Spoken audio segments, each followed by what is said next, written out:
Hello and welcome to MLW Confusion. I'm your host Rob Cameron, bringing you all that you may or may not need to know about Major League Wrestling and its television programming. Or, usually I do that. But we've been hitting things out of the park, having some guests on this here show. This week, no exception. We will be covering pit fighters later on, but today we have a special guest in the studio. It is chiropractor and wrestler extraordinaire Landon Hale. He sits down and talks about his journey to professional wrestling and in the world of chiropractic as well. But first, let's talk about some news, shall we? We will specifically focus on Slaughterhouse, and we'll kind of dedicate the rest of the news to the Pit Fighters review. But yeah, Slaughterhouse is October 4th, coming up here pretty darn soon, and they are rounding out the card. Main card is almost, I assume, almost entirely filled out, but they are starting to announce matches for what will be the beIN Sports portion of the tapings, so the second part of the YouTube event. First of which is they've changed things up. Of course, they wait for me to announce things, and then they switch up the news.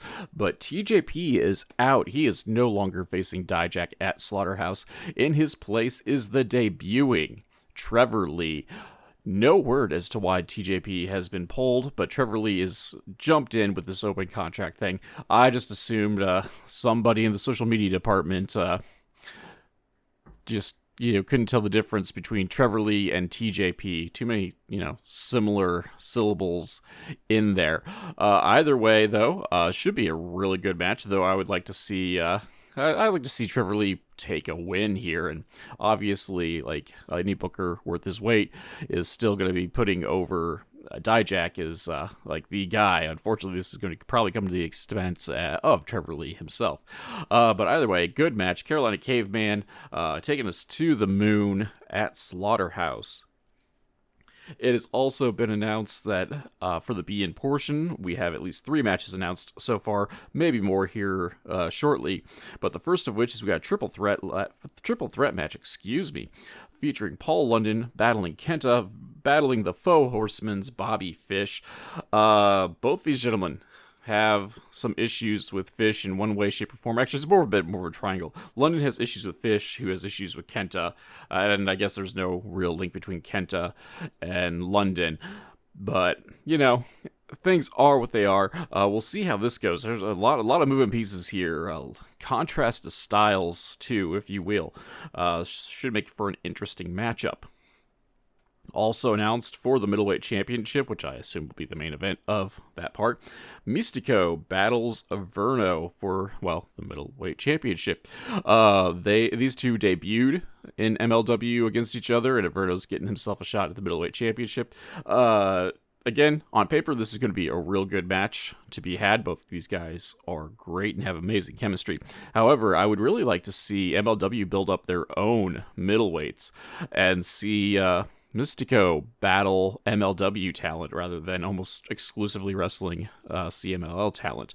But I imagine this isn't going to change until at least December at the earliest. So that's just my thoughts on it. I'm not going to put down good wrestling. I will enjoy the match as it happens. But in terms of building your brand and building your product, you really need to build your divisions, and borrowing folks from CMLL and or New Japan isn't really filling out your middleweight ranks. And last but not least, our favorite fast food breakfast sandwich is challenging, as he would put it, bitch-ass Contra and battling Minoru Suzuki. So he's finally putting some of his money where his mouth is and going after Contra after running his mouth at Contra for a number of months. But I have no interest in this match because I'm not a fan of fast food breakfast sandwiches. So we're going to move on from that. So that's the beIN Sports card as announced right now. This also builds into the main show that will be shown October 4th, coming live to us from St. Petersburg, Florida. So the main card, I guess they're both technically main cards, but one is exclusively for beIN Sports. But the live portion of it, that'll start at 8 p.m. Eastern on October 4th, features a Weapons of Mass Destruction match. We're bringing that back. It is Akira taking on Contras, Mads, Kruger. We'll see how that goes. I personally think if these guys are allowed to cook, like this match will be amazing. The real question is, are they going to be allowed to cook? Also on the card, the World Heavyweight Championship is on the line as Satoshi Kojima battles Ultimo Guerrero. The Tag Team Championships are on the line as Contra battles the Beaumaye Fight Club.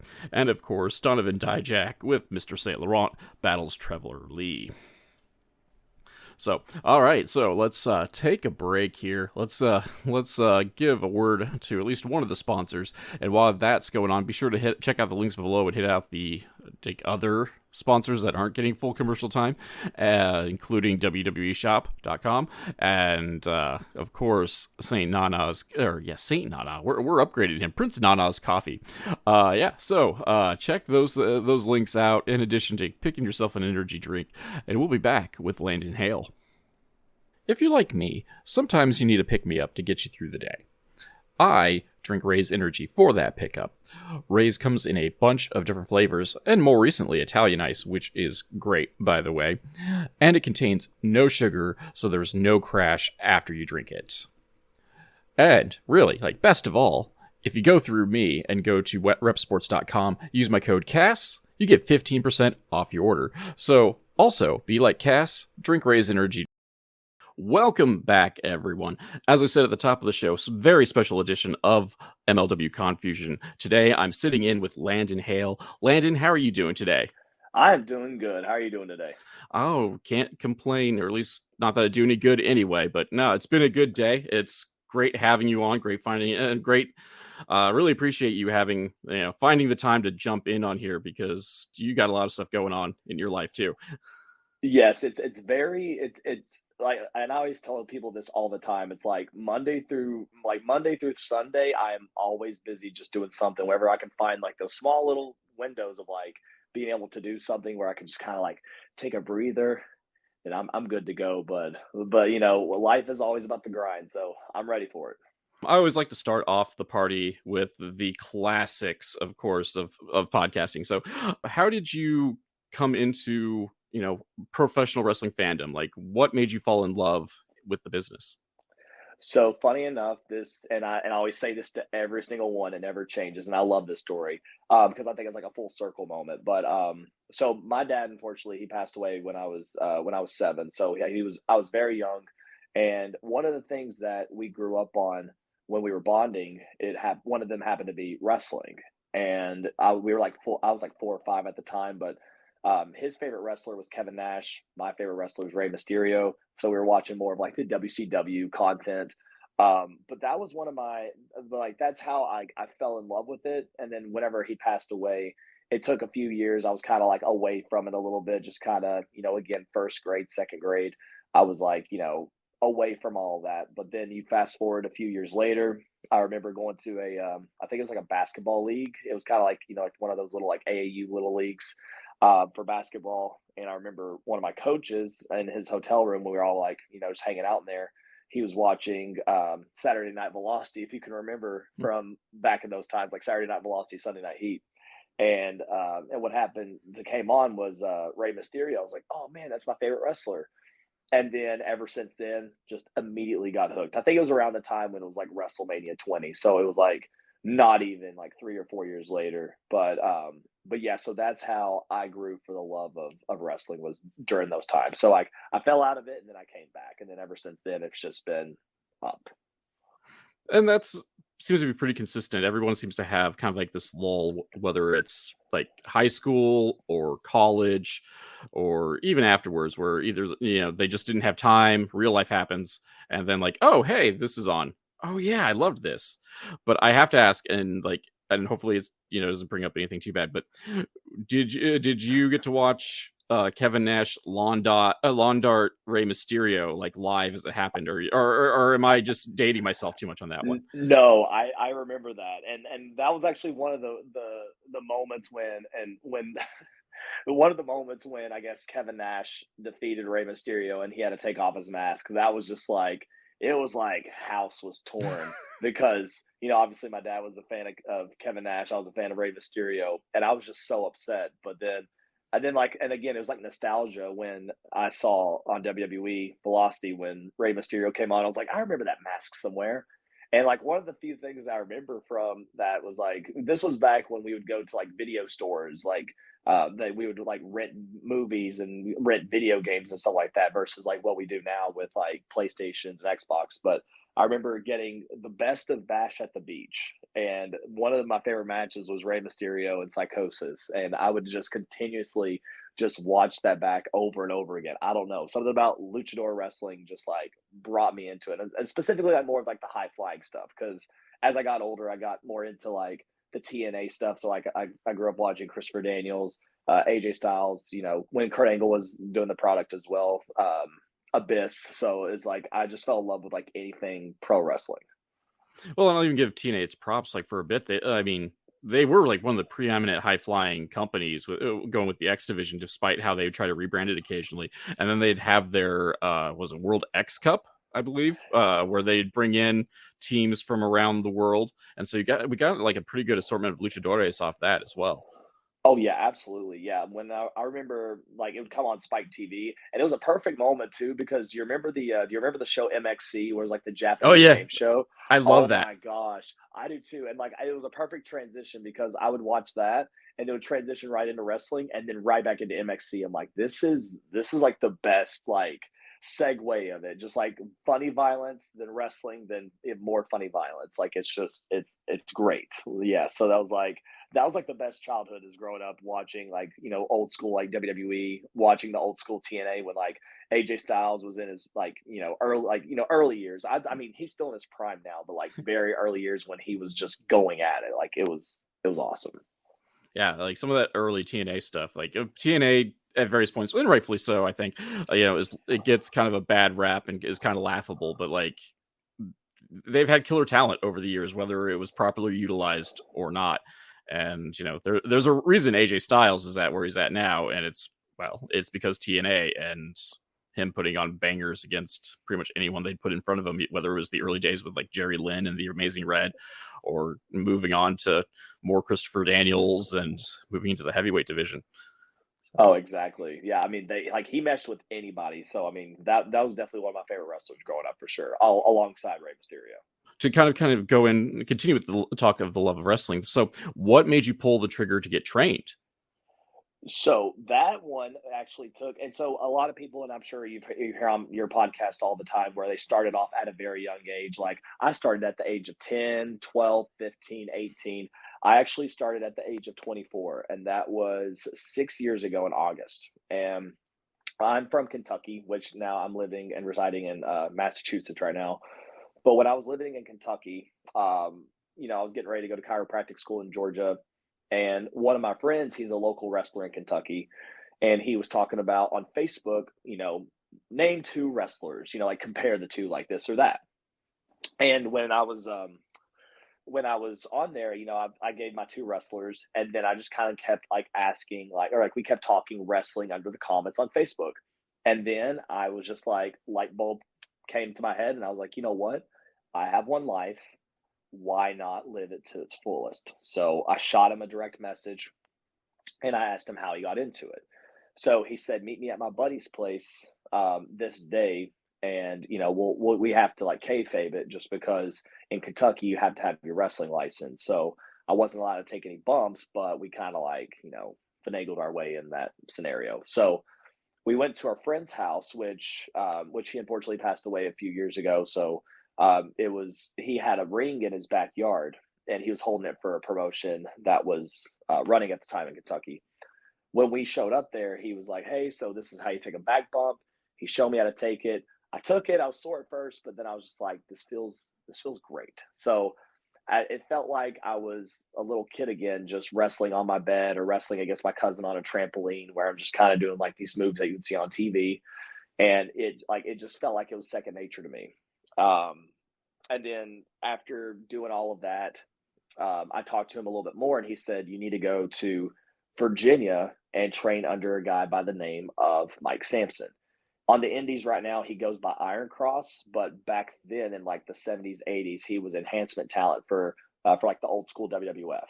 So he would wrestle against like the Steiners, the Hearts. So like he was pretty much enhanced like the enhancement talent that would need during those times. But he had like an old school wrestling ring where like the spring was in the middle, not like the ones that we use now, but like the old school springs. And with like it was like an old school basement where it was like rusty 1970s. Like you could just imagine Arnold Schwarzenegger coming downstairs and like, I'm ready to lift. Like it's like it was a great atmosphere. I only had 2 days of training, and then I got to have my first wrestling match. So I only had 2 days of training, which usually for people it takes them like weeks and months, maybe like a year, just to get into a ring. Um, the promotion that my friend was holding the ring for, they had a vacant title competition or a tournament. And when I showed up, I got my license. I showed them that, and they're like, "Oh, we may need you to ref."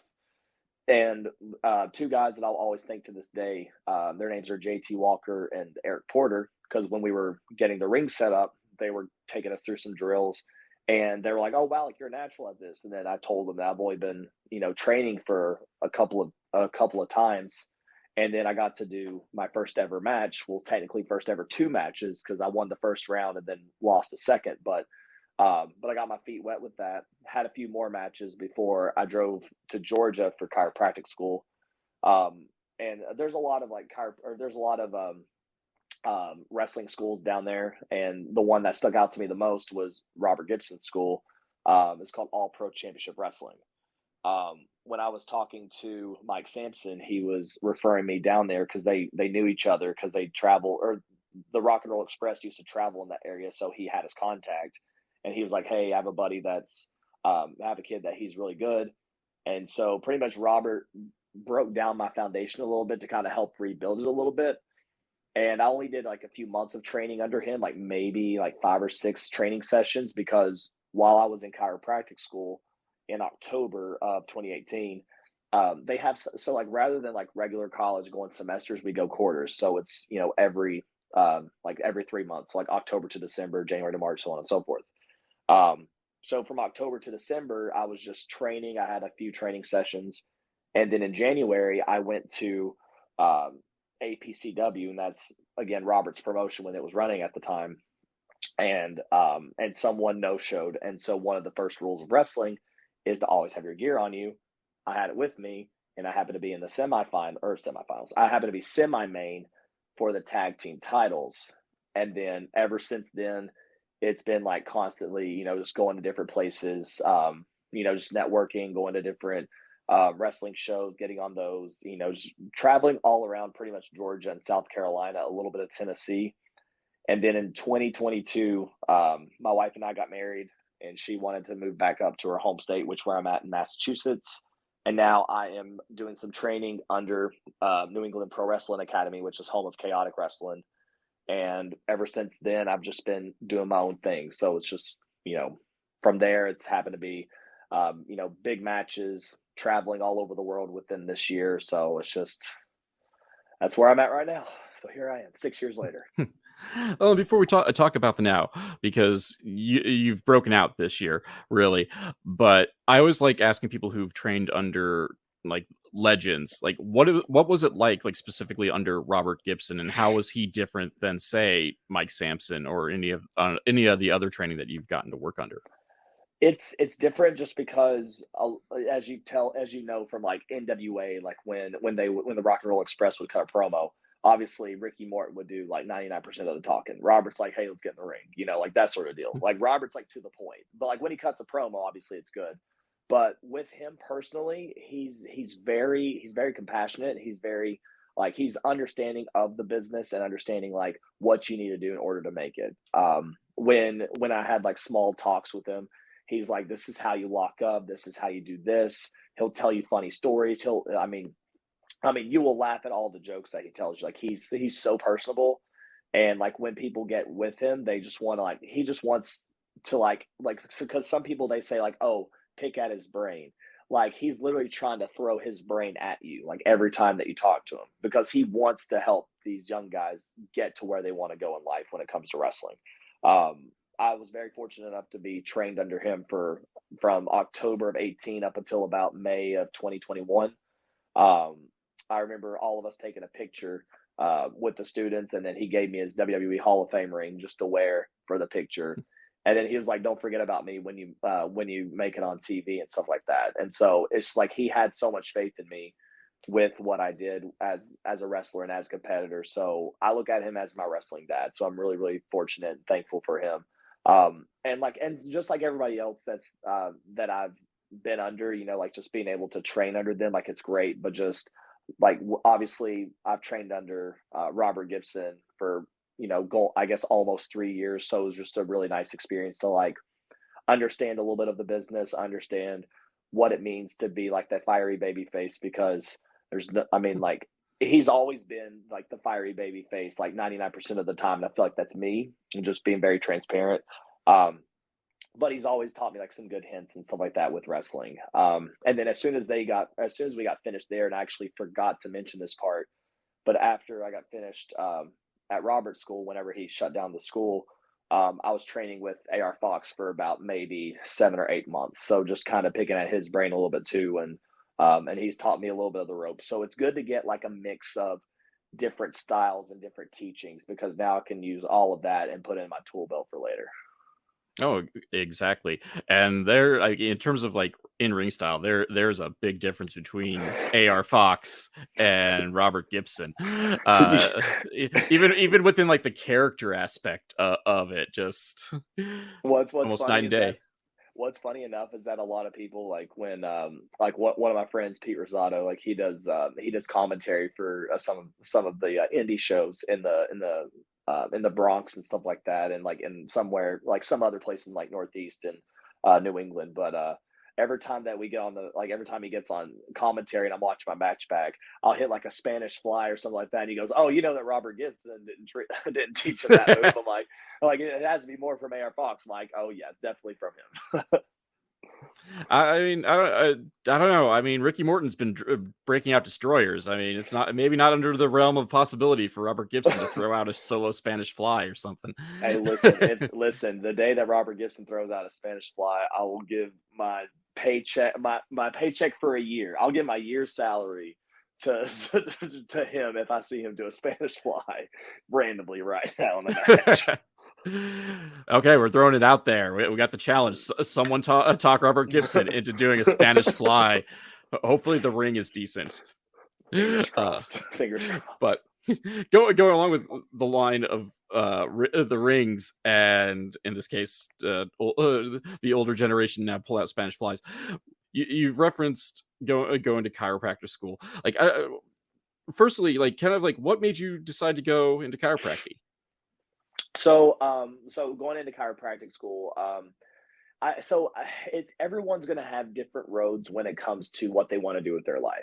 I mean, like maybe for you, like it was like maybe one day, like I'll start a podcast, and like a lot of it takes time to build up, and that was kind of like my situation with being like going to chiropractic school and just becoming a chiropractor. When I was 18, I had this dream of like, oh, like I want to play college basketball. I want to make it pro somewhere, or if not that, just kind of do something with sports. And it didn't hit me the way that I originally wanted to. So I went to a community college for 3 years. At first, I was undecided. Then I went and looked into maths and engineering. And then I switched from that to basic sciences, got my associates in science. Then I transferred to Morehead State University. It's my alumni. I graduated from there with my bachelor's in exercise science in 2017. So during that time, I was going through the PT route, and I went to different PT events. Went to or actually did my internship under them because you had to get like certain amount of hours and they're great with what they do, but it wasn't something that just didn't sit right with me. And like, and not right in the sense of like something was wrong, but it just like it didn't feel internally good for me. Like I'm like I can't see myself doing this. My cousin, he's actually a chiropractor in Michigan, so he was telling me about what he did to become a chiropractor. I went to see one while I was in college because I was playing basketball like recreational league and I hurt my low back and then I went to get adjusted and I was like, "Oh man, this feels great." So then I looked more into it, understanding the science behind it and the reason why people get adjusted. And then I was like, "Okay, like I want to give this a try." And again, it's a big leap of faith for me because I was moving from Kentucky and like and Morehead State is in that region of Kentucky that I'm from. So the farthest I've ever been from home is like an hour and a half. And then I'm moving to Georgia, which is like 6 hours because there's not a lot of chiropractic schools in the world, and some of these places you may have to travel long distances. So I decided to look into Life University, and that's in Marietta, Georgia, which is a little north of Atlanta. And that's where my cousin went and told me that it was the largest chiropractic school in the world. And so I went down there, fell in love with it. The grind was really hard just because, again, you're going to a lot of like science and anatomy classes, understanding how to take care of patients and stuff like that. Um, and yeah, during that time, it just, I fell in love with it, just see. And now, like, you wake up every morning with the purpose of seeing your patients getting better, feeling better, making sure that their quality of life is at its most optimal. So it's such a rewarding thing. Cool.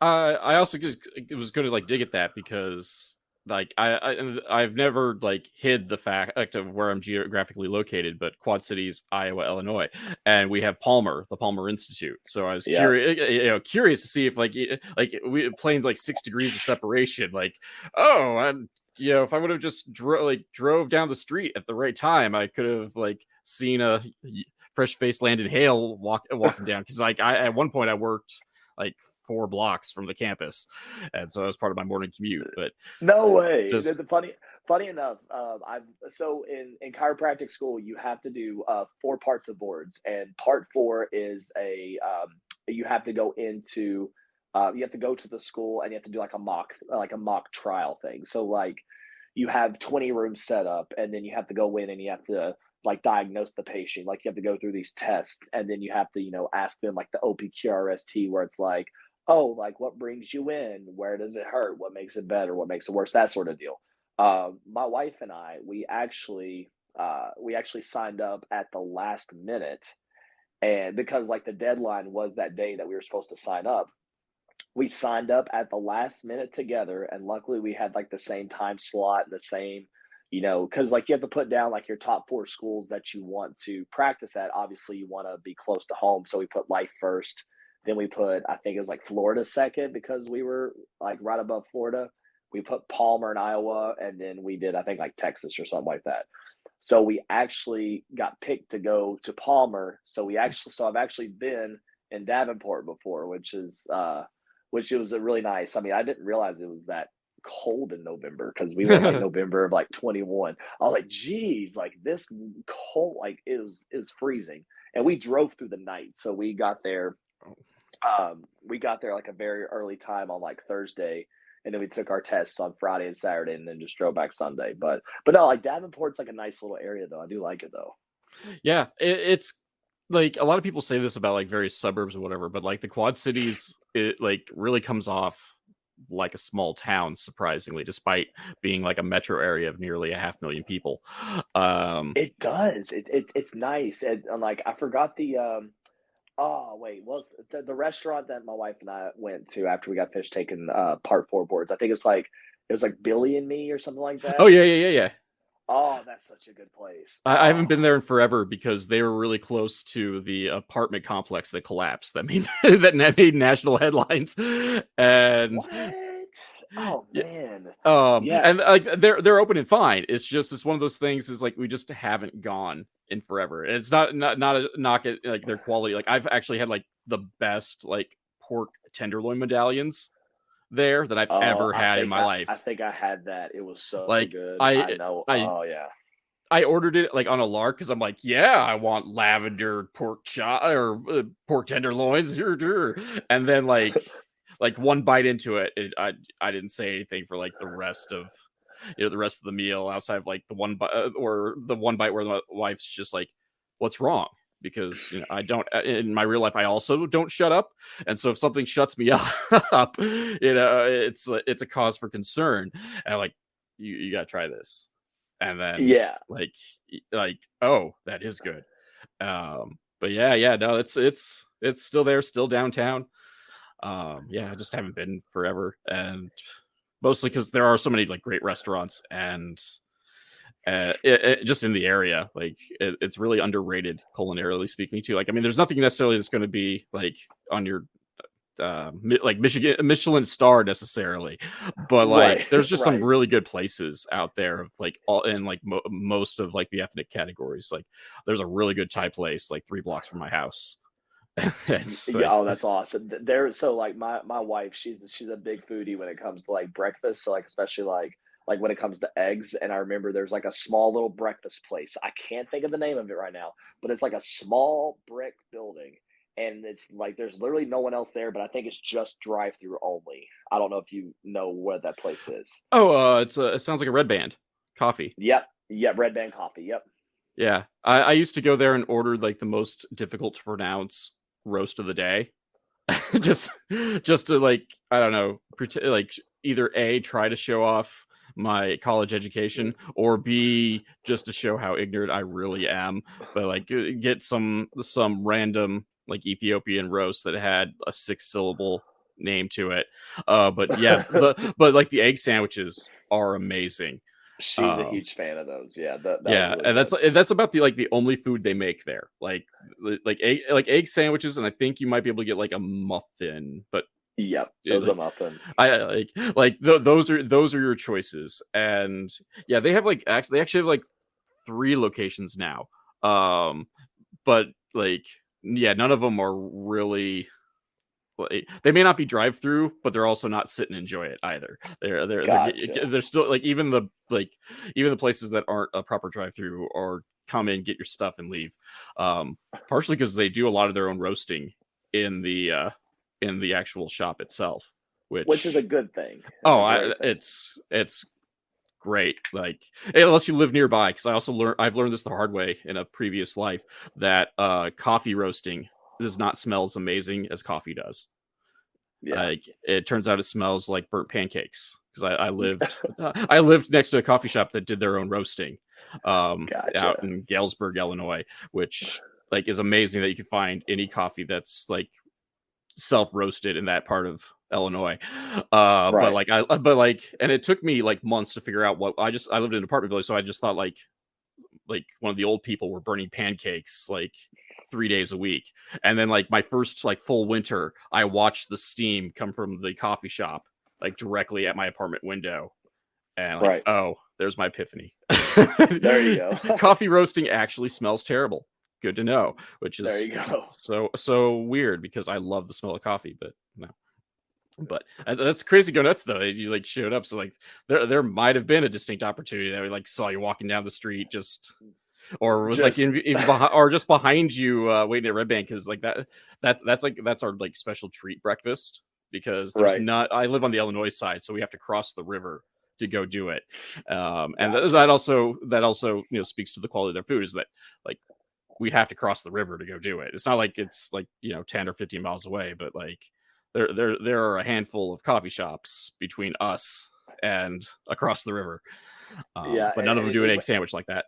yeah, and even with my wife too. And I mean, I'm the same way. Which I mean, like if it's like last resort where it's like, okay, if I'm driving from a wrestling show and it's like midnight or 1 a.m. and it's like if there's a McDonald's, obviously I don't want to starve to death, so like I'll grab something. But like when it comes to like food, it's like making sure that you get at least the best quality of food. So like that's why we're like, oh yeah, let's see these local shops, support local businesses. And so that's when we saw the Red Band company. I was like, coffee company. I was like, oh man, this is great. So like they have a lot of good like options and stuff like that down there, which is awesome. Yeah, like so as I said, like little bit of everything, which is again surprising for the area. But like heck, you can even changed your career trajectory because we also had Seth Rollins' Black and Brave Wrestling Academy up here too. So Funny enough that you say that because I was talking to my wife about it. I was like, oh, should I just like drop by? But like we drove in on Thursday, and then we had to take an X-ray exam on Friday, and then we pretty much were just like nose to the books that whole day after we took that, and then Saturday we actually you have like time slots where you go into a room with your peers and pretty much if you get like so let's say for example because everyone that's taken the test excuse me, from the East Coast to the West Coast, they're all taking the exact same test. And people are afraid that, again, with our scenario where we had to go to Iowa, that if someone was to get out early, and then let's say I have a friend in California that's in chiropractic school, like I can't, like they don't want people to like text others and be like, hey, room one was this, room two was this was on this test, because they could easily do that. So for the people that had the earlier times, they pretty much just like held them in a room until everyone was finished, so that way no one had the chance to like be able to like call or text or message their friends and be like, hey, this is what was on the test.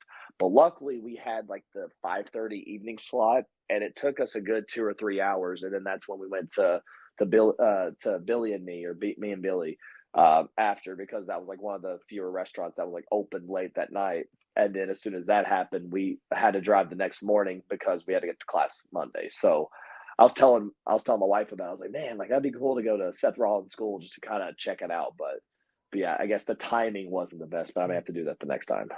Well, they also have I don't know, maybe I'll use my stroke now and talk with the owner of the sub promotion that is partnered with the Black and Brave now. Like, if you got a free weekend, maybe we'll sneak into like an SCW Pro show or something. Oh, that would be awesome. I don't think I have that much stroke, and I definitely don't pay spoiler. If this is the first time you guys have listened to the MLW Confusion podcast, but we are a proud sponsor of SCW Pro and have been for like the last 18 months or so. But I don't think I'm paying enough to have that much stroke to be telling Merrick Brave who to bring in or not. It's like, sure, if you want to give me another couple hundred, yeah, sure, kid. Yeah, whatever. I've always wanted to venture out more Midwest. Anyways, like I've wrestled in Indiana and Kentucky. I would love to wrestle out in Illinois and Iowa for sure, because like I know that there's. So I wrestled for Revolver, which I know they do. Dayton, Ohio, which I made my debut in May. I'd like to go to Clive, Iowa, just to kind of get that going too. But even SCW, that'd be awesome. Like I know Manders was trained by Seth Rollins, so I know that he talks about how good it is out there, the boss of the plains. Oh, I one of my questions on here is because I was going to talk about the Scenic Cindy Invitational and like want to know why you couldn't take out Manders first, and then the rest of you guys could just have your own little thing, because Manders and I were not tight at all. Oh, gotcha. Yeah, I mean, even with Scenic City and to be honest with you, I think because like I go back to like a lot of my matches that I've had, because everyone's gonna have at least like they're gonna have breakout matches, but I think there's like one breakout match that's gonna help build you up. And it was during that Scenic City weekend when when me and Manders went to the finals. Obviously I lost to him, but even during that time though, like I wrestled with I wrestled Eli Knight in the first round, and when I wrestled him, he did a dive onto me. And I guess like the chairs there, because like they lined it up on the TWE wall when it's at full capacity, so that way fans can sit there. Like those chairs are sharp and they're so thick. It's like pew chairs that like you go into church. And so when I landed, it's cut my head open and I was bleeding everywhere. And luckily I didn't sustain a concussion, or I didn't have to. I mean, I had staples put in my head, which I wrestled the next day after that. But even that match, I think just where like the bloodshed and stuff like that, and even going into that following night, a lot of people had me as like the underdog of winning. But I felt like I was kind of like the MVP of that tournament, just because of all the stuff that I went through, wrestled with that gash in my head and the six staples. But I think that match with Eli Knight kind of helped. It was kind of like one of my breakout matches, that I should say, of my career, to help elevate me. So I'm really thankful for the Scenic City, not just for the cut, but the opportunity. Well, like from what I've seen, they've really tried to do what they can to make it like a. Okay, every wrestling term is legitimate, but like they've really tried to make it like a prestige, like bringing in names to like lend credence that like this is a tournament you want to win, because Manders won it, which you got to be in the elimination with Adam Priest and I forget the fourth person, I believe. Darian Bankston. Yeah, but like Priest is like being one of like the one of like the hot up and comers down south, and of course Manders, much to my chagrin, is traveling the world doing his thing, throwing lariats and just being a menace to my existence. But so you've got to kind of put yourself in kind of a marquee spot, and then this past year, despite not going as far, but you got to be in the ring with Paul London. So like, what's it like to be in this kind of tournament situation and then being put in a position where you have to battle like these known independent names, or in the case of Paul London, like maybe legend is the right word, but like dude's been around, dude's been in WWE and everywhere else that there can be. Very, I'll say this: I was very thankful and very blessed for that moment. And going back to when watching Saturday Night Velocity, going back to watching all the high flyers, and one of them happened to be Paul London. And 10-year-old me was like would be like, oh my gosh, like this is the coolest thing ever. And then like 30-year-old me now, like I was like, I have a point to prove. Like I want to make sure that I can hang with a legend like Paul London. And like I know a lot of Paul London's matches. Like obviously, like we've seen some of his stuff that he does now, where he like slings trash around. And I got body slammed on a trash can, so what? But they have a bunch of but like he's had a lot of these like goofy matches where it's like he can still like put on a show, but he doesn't have to do too much. And with the match that we had, it was definitely one of my favorite matches, just because I think he wanted to still showcase what he could do. And for that, it was just like an amazing experience to have. Like such a great guy with such a great heart. And 10-year-old me would be happy of where I was at in that situation. So I was really thankful for that match as well.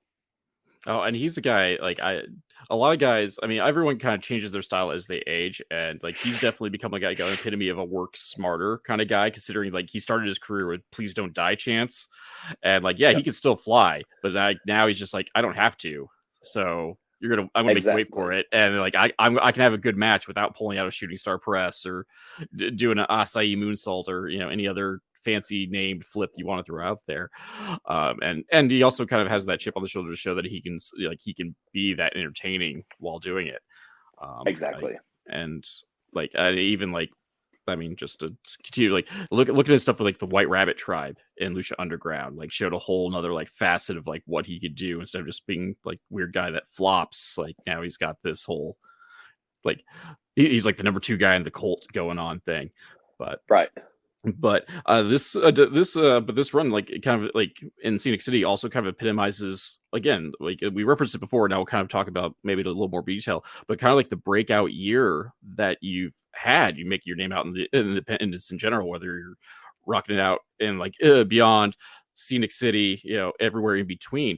But like you got to you got an X Division title shot against Mustafa Ali. Like how did that come about, and like how did that feel? Because he's out there doing like I don't want to call it image rehab because he never had a bad image, but like he's another one that come out of the WWE with a chip on his shoulder, trying to prove like what he's worth to the world. And now you're on the list of people he got to show. It was all a happy. I mean, I wouldn't say happy accident. I'm really thankful for Matt Griffin and Action Wrestling, along with Wrestling Junkies, because like we all got together and they're like, hey, like we want to show that this kid can hang with the best of them. And so when they brought up Mustafa Ali, they were like, okay, like I didn't realize that he was like, I mean, I knew that he won the championship at the time, but then like when we got together, just having that match, I was like, okay, 10-year-old me would be excited because, and I say this because when I want to say it was like maybe like the start of my career, like 2018 or 2019. It's somewhere out there. I don't know where that list is, but I remember saying that, if I had top 5 WWE wrestlers that I wanted to wrestle, and then again, this was in 2019, who would you wrestle? And I remember that list, Mustafa Ali was on that. So I was like, okay, that's where like, the kid in me is like, let's go. I don't even think they announced that the X Division title was on the line. I think it just happened on the fly where Ali's like, hey, let's put it on the line. And as soon as I saw that, that's when the 10-year-old me was like freaking out, like, you're fighting for the X Division title. Like, obviously I didn't win, but it was still that moment of me just like enjoying that moment. That was like one of the biggest moments that I can say that I wrestled for the X Division title that's not on TNA, which, again, very, very thankful for that moment. It was really cool.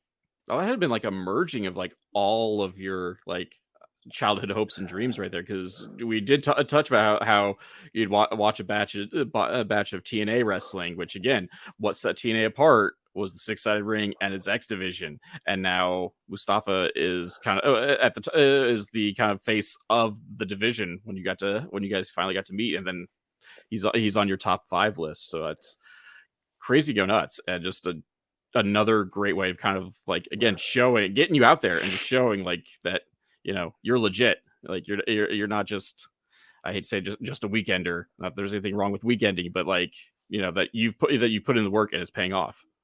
Yeah, I appreciate that. Yeah, it's been a very, very awesome year for me, and like, and on top of that too, just being able to have my first 2 international bookings, which was pretty cool. Yeah, and I was going to bring that up next. So then you got an opportunity to work in WXW in Germany, and you just announced. Is it today? You just announced that you're going back in November. Yeah, so I'm going back. It was announced Friday, but I'm going back November. I'm flying in the 14th. I'll be there the 15th. I have shows on the 15th, 16th, 17th, and 23rd. So I'll be out there for about 9-10 days. Like, and you've already had one match. It's Stephen Wolf, correct? Yes, sir. Oh, Mr. Stephen Wolf. I haven't seen him live in forever because he's not a full on local boy, but I got to watch baby Stephen Wolf do all sorts of crazy flying stuff back in the day. But what was that like being able to go to Germany? Oh man, it was. I don't. It was so surreal to me because, and again, everything, we're tying all these little like arrows here and there, like going back. But so like going back to what I talked about before with me and Eli, Felix Kohlenberg followed me on Twitter after me and Eli had that match at Scenic City, because he's also attached with Action Wrestling, along with Scenic City, along with Progress and Defy, I think. But no, like he's interested in seeing like other talents, and Felix followed me on Twitter. I followed him back, and then I remember Jaden Newman. He shot me a message exactly around this time last year, believe it or not. He shot me a message and said, "Hey, this is your chance of getting on at WXW." And it was like, you had to send out your resume, promo photos, highlight film, stuff like that.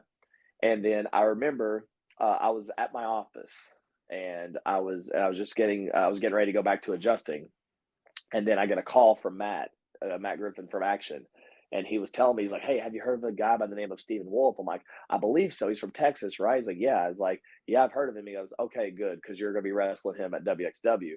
And like, I was just like in the middle, like I'm getting ready to adjust somebody. I'm like, "Oh, let's go!" Like, just very energetic, very thankful. And I mean, and again, it was just like a weekend thing, because I flew in. I had to take off work Thursday afternoon. I flew into Germany Friday morning. I got to go to the 16 karat night one event just to hang out. Wrestled the second day, like early afternoon, against Stephen Wolf. Great match. Opened it hot blazing. It was great. And then I flew back Sunday, worked the next week, and then I flew out Friday to go to Thailand to wrestle. So I got to wrestle in 3 countries, 3 continents in 1 month. So it was pretty cool. Oh, that's crazy. What's it like wrestling in Thailand? Yeah, you don't hear too much about the Thailand wrestling scene. Oh my gosh, it was great. Oh man, Thailand is just like Germany. I love Germany, and I'm so excited to go back. Like I'm really thankful, because again, like with just what the little crowd that they had for us, because they have a huge fan base. It kind of reminds me of like soccer, where they have like diehard like soccer fans. Same concept with Germany, like diehard wrestling fans, especially for WXW. So that's why I'm so excited to go back, because I think like different parts where I've missed, it's going to be such like a great atmosphere where like, all right, I get to showcase. But Thailand, though, it's like they've never seen wrestling. I mean, obviously they've seen wrestling, but Zack Sabre Jr. and El Phantasma were on the same show that I was. So we got the chance to sell out the largest crowd for Thailand pro wrestling history. And I think we sold out the building with like 500 people, with like the venue itself. It wasn't big, it was very small, very compact. But it's like, I think we're so oversaturated when it comes to like, again, like we want to tell stories, but a lot of us, like when we do spots, it's like, oh, he did a Canadian, Spanish, Poison, Finger Poke of Doom, German, Canadian again, like, and everyone's like, oh yeah, cool. But there, I did a stalling suplex and they lost their minds. They're like, what? You held them up in the air for like 7 seconds. That's so cool. Like, it's like they just love the entertainment. Everyone in Thailand is so nice. I want to go back so badly. And just being in the same locker room as Zack Sabre and El Phantasmo, like some of the greatest people that you'll ever meet, not just wrestling, but just genuine, wholesome people. And just being able to experience that moment, like the largest wrestling event in Thailand history as of now. It was like you can't beat it. It's been a good year.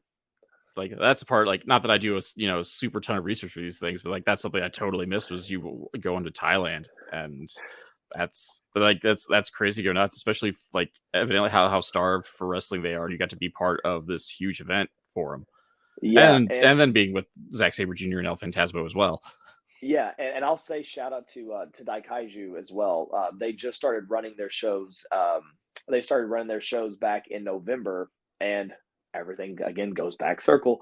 Like last year, I remember reaching out to Daikaiju, and they said they didn't have anything, but then they confirmed Monomoth, one of the wrestlers from Thailand, was coming to America, and they're like, "Hey, you can fight Monomoth. I think it'll be a great match." Had a great time with Monomoth and the promoter of Setup Pro Wrestling, which is out of Thailand. They got with me and they're like, "Hey, we want you to we would love for you to come to Thailand as well." We got that taken care of, and we got to go down there. And not only did I get the chance to wrestle in Thailand, but my wife and I we got to spend 2 weeks there for our late honeymoon. So it was really cool. Oh, that is awesome.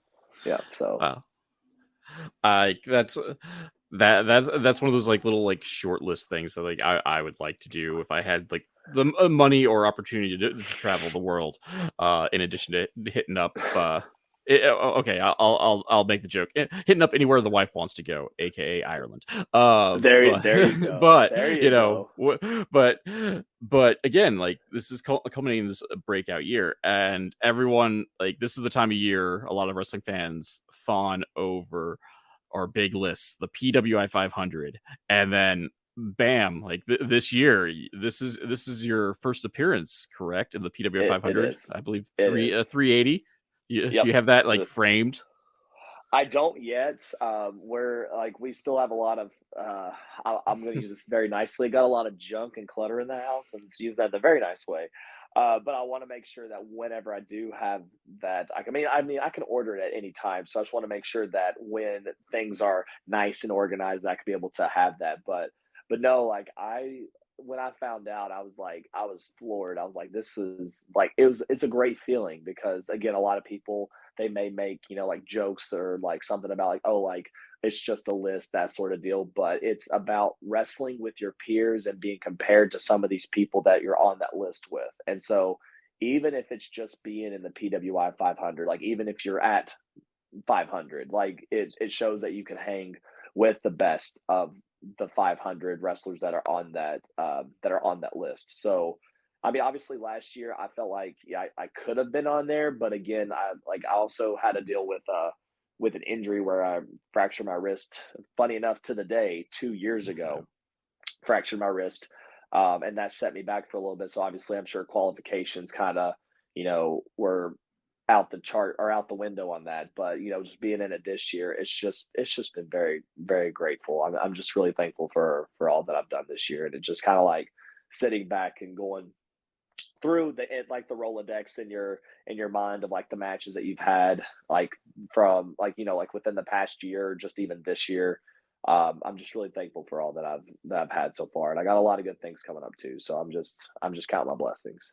I said this year, has been a breakout year. So we'll kind of pretend to go into the future, and then I'll ask a couple of like I guess we'll call them snarky questions, but there are things that popped into my head that I just have to ask. And one of them I was going to ask like a half hour ago, and then we got totally derailed talking about the Quad Cities somehow.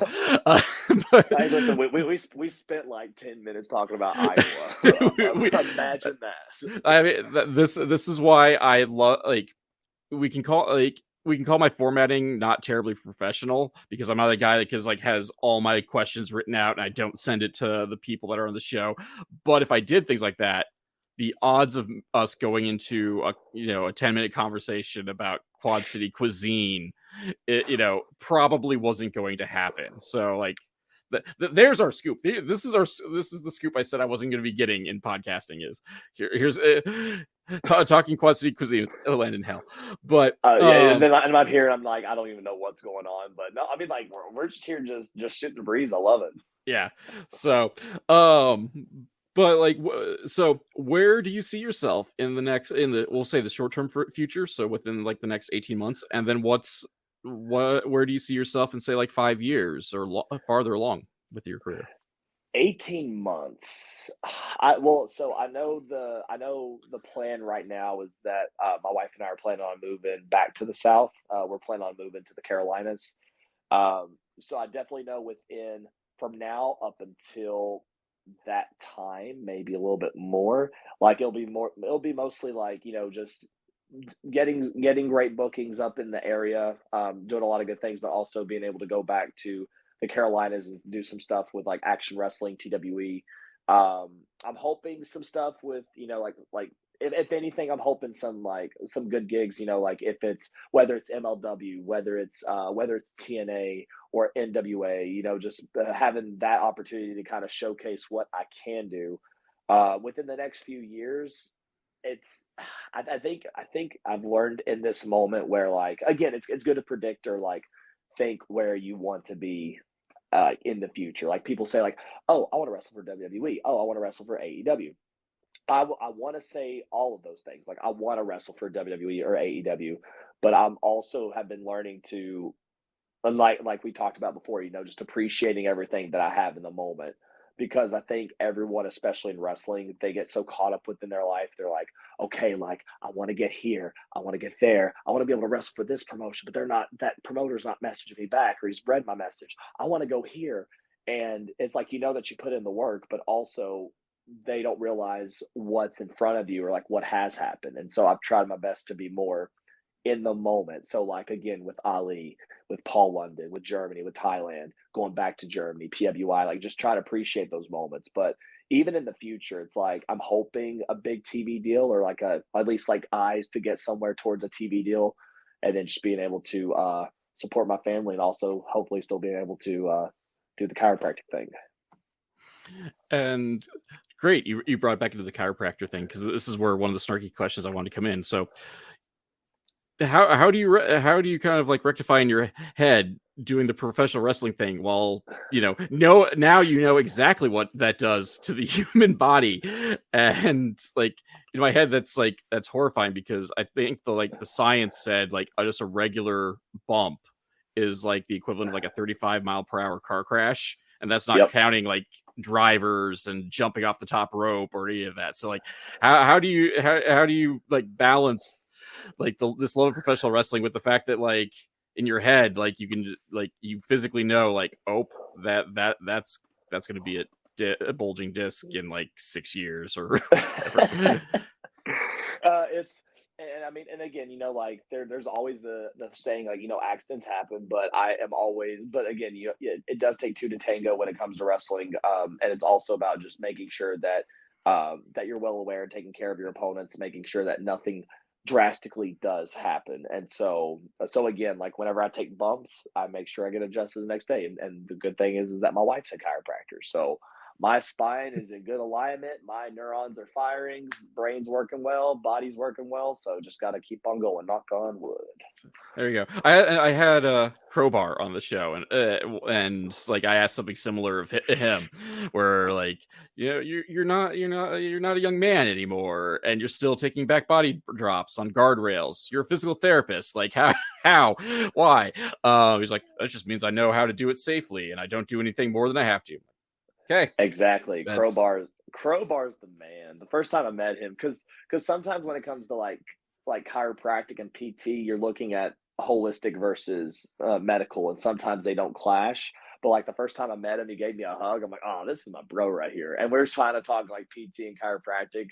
He's such a good dude. Yeah, I love Crowbar. oh yeah, Love him. like we end up like not that we're anywhere near type, but like yeah, it was just like I asked like a snarky question online that I kind of wanted the answer to, but it was more like I was snarking because he wrestled it was for MLW for like in like 2003, and they used like 4 different ring names for him, and I'm like, hey, like I just kind of like, hey, watching MLW 2003, like Crowbar, like what's up with the name? Like they try to call you the Crowbar, Dangerous Devon Store, and he actually answered me.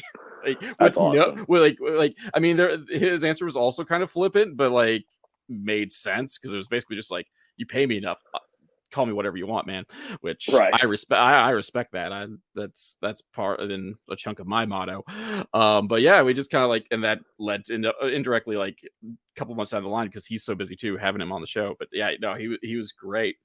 But I just like that was kind of something that goes into my head too, especially because he does like a lot of the hardcore stuff, and then like you know that's not good for your body. Oh, 1,000%. But and the other one I wanted to bring up, uh Comise. Comis. Well, Oh, he's beautiful. He is he's beautiful. grace. Where did that come from? If you want me to be completely honest, the promoter was like, "Hey, you look like it's like I think you'd suit well for like the artist type because you're very calm and or I wouldn't say calm. I have a lot of energy in me, but it's like you have a handsome face, and I feel like you can just be like a sculpture of some sort. So it's like we're gonna put you and Ricky Smokes together as Comis and Anju. So that's so I guess I'm like supposed to be like the live painting of Aaron Rourke's character. So it was. I haven't been there in a while, considering. But Comis is still a fabulous character. He dresses in glamour and face paint and Jackson Pollock pants, so he's living the dream. I caught like one of the matches and was thoroughly entertained. But that's one of like the little things I love about wrestling too, is just like these, you know, either one off or just like very short term characters that are just kind of like out in the middle of nowhere, that like this is, oh, this isn't your starting gimmick, like this is like, nope, I'm like 3 years in and some promoter like, this is what I need and this is what I want. And just I thought that was interesting. So you know, everything's under the Landon Hale name, and then all of a sudden there's like 5 matches under Camise, and I'm like, okay, I gotta check this out. Just where did this come? You know, where did this come from? Did he was he having a quarter life crisis, or was? And for those, it was Rad Pro Wrestling for anyone who's going to go look it up. So they are a company that kind of does their own thing regardless of who they bring Yep, in. it's So 90s theme, and so 90 like theme. everyone has a different character. It's very heavily character based, and so it's like everyone's got their 90s thing. So you have like roller skaters, you have you. My favorite one is Angelo Intellect, where he has his, or Sydney, it's Sydney Bakabella's 90s character, and he's Angelo Intellect, and he's created AI, and so pretty much the robot Channing Thomas, and he's like, when I was like, oh, this is so good. Like it's very creative, and I think people will get a kick out of it, especially if they watch it. It's 90s theme. You can catch Rad Pro Wrestling on IWTV, so it's pretty cool. What's up with Sydney Bacabella going doing like time travel stuff? Because he runs through like all the decades with his various I have incarnations. I have no idea. That's my spirit animal, though. I hate him, but that's my spirit animal. Like you just see, like he's 1 minute he's talking about how he buried the Road Warriors, and then like he's doing like more modern takes elsewhere, and then like what Well, I'm entertained by it. Like I may shake my head, but like I keep coming back for more, and that's they're oh, getting they're getting 1,000%. my money or getting my time, since I'm just streaming it through usually IWTV. Oh Um, yeah. but okay, I got the snark out of the way. Hopefully, those are the hardest hitting questions like I've asked you tonight. So where can we find you online? Where are you going to be in the future, and where can we find you on, say, like social media and or merch? All right, so for social media, and I always say this, and I told you this before, when it comes to fans, I love my fans so much. Fans, you are near and dear to my heart. I will give you 1,000 hugs because I'm a hugger. I will take as many pictures as you'd want. But I also have my personal life and my fan page because my name is the same. So if you can go to the fan page and give that a thumbs up, that'd be awesome. Unless I know you personally, I will not accept your friend request. But please hit that thumbs up button. I appreciate the support. But yeah, you can find me on Facebook with Landon Hale at the fan page. You can find me on Instagram at Landon Hale 3. You can also find me on Twitter at Hale Yeah 3 because I am a punny person. And you can also get some merch from Pro Wrestling Tees. I'm actually hoping to get some tees out soon, so that way I could be able to sell those at shows as well. But yeah, prowrestlingtees.com/Landon Hale. That's where you can get some of the shirts if I'm not near you or you like to order a shirt to support me. That's it for socials. You can go on YouTube and you can type in some of my matches, especially the ones from Thailand, from Daikaiju. And you can also watch the one from NFW where I wrestled Aigle Blanc. He's one of the best wrestlers from France. I got to wrestle him. That was a really good match. And so on and so forth. You get to see more matches. But so for my coming up, I'm at Wrestling Open this Thursday. I'm wrestling at Action on Friday, and then going to TWE on Saturday, and then I'm wrestling for Beyond Wrestling. I think it's like Alec Price's Busta show. I don't know what title that is, but it's a Sunday show at Ralph's Rock Diner. And yeah, and I'm going back to. I'm sure I got a few dates in between that too, which they haven't been announced yet. But I'm also going to be back in Germany through the month of November, or most of the November. So that's where you can find me. Yep. And we can get any updates on the social media. But thank you for coming on the show. It's been a pleasure, taking all sorts of weird twists and turns that I didn't intend on it going. No one did. But it was great. I appreciate you finding time to come on, man. Yeah, thank you for having me. I appreciate it. Anytime you want me on, I'm here for you. So thank you for having me.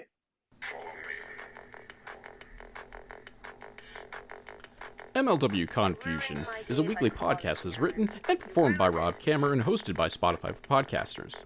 MLW Confusion is part of the Urban Wrestling Network, and you can check them out and check out the Major League Pod on YouTube at Urban Wrestling NW. The background music for this section is Ruined by Day, performed by Alan Schroeder. If you enjoyed this podcast and would like to support, please like, subscribe, and tell your friends, family, and enemies. Leaving a review is also helpful. Word of mouth of advertisement is very important for small podcasts such as this. Social media links can be found in the description, but Twitter and Instagram are at the Nova of Cass, TheNovaofCass, and Facebook is at MLW Confusion, all one word. If you'd like to support monetarily and help upgrade my equipment, please check out my virtual chip jar at ko-fi.com/Casanova. Or if you prefer more bang for your buck, you can go to patreon.com/Casanova, CASSONOVA, where for as little as $2, backers get access to the podcast early and without those pesky ads, plus other exclusive content. So join the crew that is headed up by Keith Wynn, Alan Schroeder, Alex McCarthy, and Elenia, and check it out. You can also find t-shirts, coffee mugs, and other merch at the Confusion Podcast on Teespring. Also, be sure to check out the description to find some affiliate links for, well, WWE merch, coffee machines, ice makers, and much more. For business inquiries such as ads and sponsorships, please email rzkammer, that's Kamer, at comcast.net. Thank you for listening.